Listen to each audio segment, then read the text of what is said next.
क्या आप भारतीय एजुकेशन रेवोल्यूशन के लिए तैयार हैं? क्या आप बच्चों के आज की डेट में प्रेजेंट में होने वाले डेवलपमेंट से संतुष्ट हैं? But then the biggest question is what is the right age बच्चों के सही, राइटफुल और इनफॉलिबल डेवलपमेंट के लिए। भारत की परफॉर्मेंस जिस स्तर पे होनी चाहिए उससे कोसों दूर है। आप नीचे डीपर जाते रहें और आप आनंदमय कोश में अपने आप को पाएंगे। और एज ए अभिभावक, as a parent, as a teacher, as a school leader, as a school owner और as a government school education leader competencies को किस प्रकार से डेवलप करें।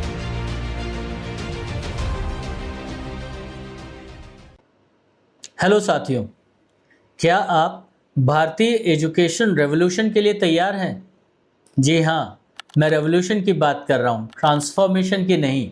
ट्रांसफॉर्मेशन को हम कैसे देखते हैं? परिवर्तन के रूप में। परिवर्तन की बात तो पूरा भारत कर रहा है और परिवर्तन की बात हम अक्सर करते रहते हैं, लेकिन क्या हम क्रांति की बात करते हैं? जी हाँ, रेवोल्यूशन का मतलब है क्रांति। और क्रांति कुछ वर्षों में जनरेट नहीं की जाती, कुछ दशकों में जनरेट नहीं की जाती, लेकिन इसके लिए कई जनरेशन्स खपती हैं, तब जाके रेवोल्यूशन किसी एक स्तर पे, परफॉर्मेंस के एक स्तर पे पहुंचता है। तो एजुकेशन की क्रांति किस प्रकार से हो और क्यों हो? क्या भारत इस क्रांति के लिए उस मिजरेबिलिटी से जूझ रहा है? नहीं, हम तो देखते हैं कि भारत बहुत बेहतरीन परफॉर्मेंस दे रहा है। भारत आज एक फोर्थ इकोनॉमी है। भारत को थर्ड इकोनॉमी बनने से भी कोई रोक नहीं सकता, जिस तरीके से देश आज आगे बढ़ रहा है। लेकिन क्या थर्ड इकोनॉमी बन जाना ही सब कुछ होगा? आगे का कंपटीशन तो बहुत ज़्यादा डिफिकल्ट है, जहां चाइना और यूएस दोनों आंखों में आंखें डाल के एक दूसरे को कह रहे हैं कि मैं बड़ा। क्यों? इसके पीछे के कई गहरे रीजन हैं। हम गहरे रीजंस को अपने आने वाली वीडियो में आपके साथ साझा भी करेंगे और उनको डीपली अंडरस्टैंड भी करेंगे। लेकिन इस क्रांति की जब हम बात करते हैं तो भारत की परफॉर्मेंस जब हम देखें तो हमारी अपनी डिटेल्ड रिसर्च पिछले 12 वर्षों से सुयोग्य काम कर रहा है। और किसके लिए काम कर रहा है? बच्चों के सही, राइटफुल और इनफॉलिबल डेवलपमेंट के लिए। लेकिन जब हम बच्चों के डेवलपमेंट की बात करते हैं तो हमें दिखता है कि भारत की परफॉर्मेंस जिस स्तर पे होनी चाहिए उससे कोसों दूर है, बहुत दूर है। ऐसा जिसमें बहुत ज़्यादा एनर्जी की ज़रूरत हो, बहुत ज़्यादा स्ट्रैटेजीज़ की ज़रूरत हो, बहुत ज़्यादा अलाइनमेंट की ज़रूरत हो, बहुत ज़्यादा क्लैरिटी की ज़रूरत हो, बहुत ही बड़े विजन की ज़रूरत हो और बहुत ही क्लियर मिशन की ज़रूरत हो। ये मिशन किसके लिए? ये मिशन स्कूल एजुकेशन और एजुकेशन स्टेक होल्डर्स के लिए। तो हम बात कर रहे थे भारत और भारतीय क्रांति की एजुकेशन में। इसके कौन कौन हिस्सा है और ये क्यों इतनी ज़रूरी है? अगर आप एग्जाम्पल के लिए लें तो हमारे भारतीय साइंटिस्ट किस उम्र में जाके परफॉर्म करते हैं एक आउटस्टैंडिंग परफॉर्मेंस?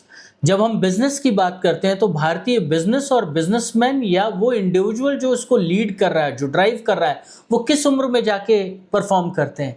अगर हम पॉलिटिक्स की बात करें तो हमारे पॉलिटिशियंस या हमारे सरकार को चलाने वाले जो इलेक्टेड मेंबर्स हैं वो किस उम्र में जाके परफॉर्म करते हैं? जब आप honourable prime minister, honourable chief minister की एज की बात करते हैं तो ये 50, 55, 60, 70, 75 की एज में जाके बेस्ट, जिसको कहते हैं, फायर दे रही होती। इसका मतलब जब हम बच्चों के डेवलपमेंट की बात कर रहे हैं, जो 3 वर्ष का है, जो 5 वर्ष का है, तो वो 70 वर्ष की उम्र तक किस तरीके से ट्रैक पे चलेगा, ये किसी के कंट्रोल का विषय नहीं है।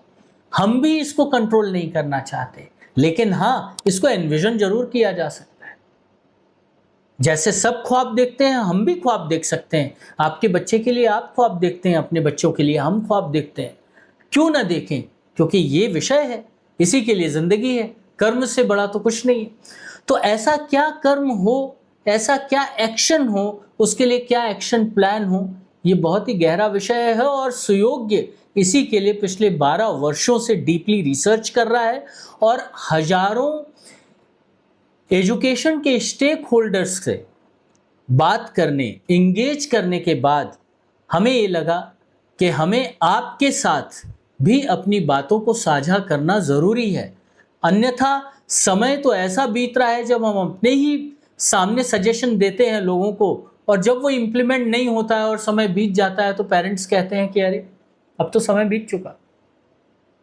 आंखों में आंसू भी देखे। अक्सर जब समय बीतता है लौट के नहीं आता। हम एक स्टेटमेंट देते हैं, every age is right, but then the biggest question is what is the right age. अगर हर उम्र सही है तो सही उम्र क्या है? अगर हर उम्र में चीजें सीखी जा सकती हैं तो उसको सीखने की सही उम्र क्या है? अगर हम इसकी बात करें तो मुझे लगता है कि स्कूल एजुकेशन में बहुत कुछ छुपा है, और इतना गहरा छुपा है जिसको परत दर परत दर परत दर परत दर परत आप निखारते रहें, आप नीचे डीपर जाते रहें और आप आनंदमय कोश में अपने आप को पाएंगे। तो हमारे स्कूल के स्टेक होल्डर्स कौन कौन हैं?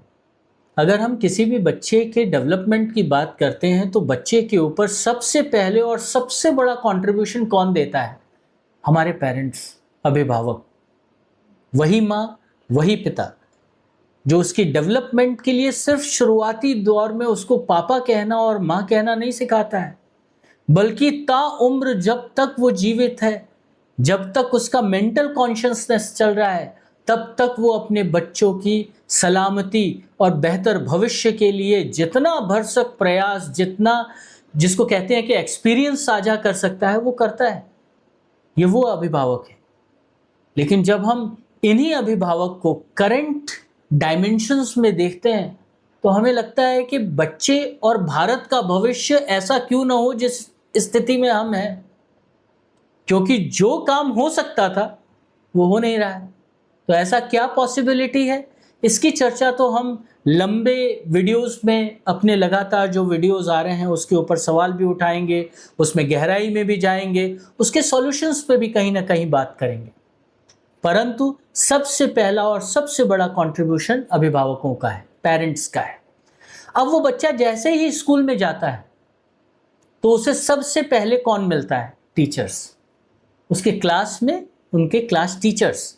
छोटे बच्चों के लिए एक ही टीचर उनको सारे सब्जेक्ट पढ़ाते हैं, तो उनका क्लास टीचर ही उनका, जिसको कहते हैं कि ज्ञानदाता हो जाता है, नॉलेज गिवर हो जाता है, और वही नॉलेज बिल्ड होती है। आगे जब टीचर्स की बात करें तो टीचर्स के लिए भी डेवलपमेंट में ऐसा क्या हो सकता है? हमें ऐसा लगता है कि भारत में बहुत कुछ इस एरिया में भी वर्क करने की बहुत ज़रूरत है। वैसे तो बहुत काम हो रहा है, इतना काम हो रहा है जहाँ पे कि हर कोई कह रहा है कि हाँ टीचर्स के ट्रेनिंग की बात हो रही है, बट क्या वो सफिशिएंट है? हमारा तो हर बार ये सवाल होता है कि वो बेस्ट पॉसिबिलिटी क्या है। अगर बेस्ट पॉसिबिलिटी को हम एनविजन नहीं कर पा रहे हैं तो उस तक पहुंचना तो पॉसिबल ही नहीं। और जो करंट सिचुएशन है वही कारण है कि सुयोग्य आज आपके सामने, अन्यथा हम आपके सामने नहीं होते, हम कुछ और काम कर रहे होते। और ऐसे बहुत सारे काम वैश्विक स्तर पे अवेलेबल हैं जिसको करके आप अपना, जिसको कहते हैं कि अपना विजन, अपना मिशन, अपनी कैपेबिलिटीज़ को डिलीवर कर सकते हैं। बट हमें लगा कि नहीं, अगर अभी नहीं उठे तो हमें खुद सवाल उठेगा कि हमने क्यों नहीं ये स्टेप लिया। और आज 12 वर्षों के इस गहरे अध्ययन और काम के बाद हमें लगता है कि नहीं, हम बहुत ही सही दिशा में हैं। बस ये है कि आप भी साथ हो तो आनंद ही आनंद है। उस बच्चे के डेवलपमेंट के ऊपर क्या बेस्ट पॉसिबिलिटीज क्रिएट की जा सकती है, यही विजन है। तो अभिभावक किस प्रकार से अपने चाइल्ड का डेवलपमेंट करे, that is first stage. Second stage is teacher development में, चाइल्ड डेवलपमेंट में करिकुलम को लेते हुए किस प्रकार से वर्क करे, ये दूसरी स्टेज है। तीसरा आता है कि वो टीचर जिन कोऑर्डिनेटर्स के माध्यम से संभाले जाते हैं, क्योंकि कोऑर्डिनेटर्स वो लेयर है जो काफ़ी वर्षों के एक्सपीरियंस के बाद और अपनी कैपेबिलिटीज़ को प्रूव करने के बाद उस पोजीशन को लेते हैं। हम डिविजनल कोऑर्डिनेटर्स के नाम से भी स्कूल, अगर स्कूल से आप श्रोता हैं और आप सुन रहे हैं तो आप इमीडिएटली इसको कनेक्ट करेंगे।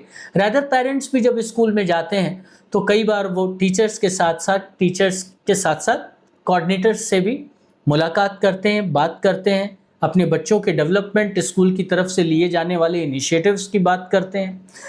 कोऑर्डिनेटर्स के लेवल पे ऐसा क्या हो कि वो ओवरऑल डेवलपमेंट के लिए एक सही प्रकार से वर्क कर सके। Overall development in the sense कि कॉम्पिटेंसीज को किस प्रकार से डेवलप करें। नेक्स्ट स्टेज आती है vice principals, those who are at a slightly higher leadership role. उनके स्तर पे जो रिस्पॉन्सिबिलिटीज हैं वो और बढ़ के आ जाती। एकेडमिक रिस्पॉन्सिबिलिटी के लिए ये बहुत ज़रूरी है कि स्कूल के नीचे की पूरी चेन आउटस्टैंडिंग तरीके से परफॉर्म करे, सीमलेसली कनेक्ट होके परफॉर्म करे।